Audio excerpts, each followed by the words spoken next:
আসসালামু আলাইকুম। সবাইকে চড়ুইভাতি চ্যানেলের পক্ষ থেকে শুভেচ্ছা। কেমন আছেন সবাই? আমি মাঝে মাঝে যেভাবে মুরগি রান্না করি সেটি আজ আপনাদের সাথে শেয়ার করব। এর জন্য প্রথমে মুরগির মাংস লবণ মাখিয়ে নিব। এবার একটি কড়াইয়ে পরিমাণ মতো তেল দিয়ে দিব। তেল গরম হয়ে গেলে তাতে পেঁয়াজ দিয়ে পেঁয়াজ একটু লাল লাল করে তুলে নেব।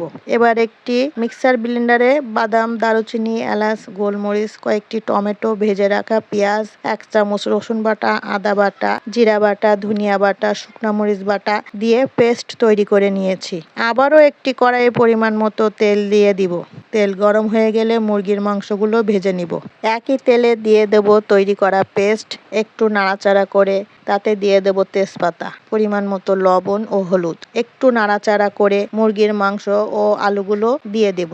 এবার ঢাকা দিয়ে দেব। কিছুক্ষণ পর দিয়ে দেব গরম পানি। একটু ফুটে উঠলে তাতে দিয়ে দেব পরিমাণ মতো টক দই। আবারও ঢাকা দিয়ে দেব।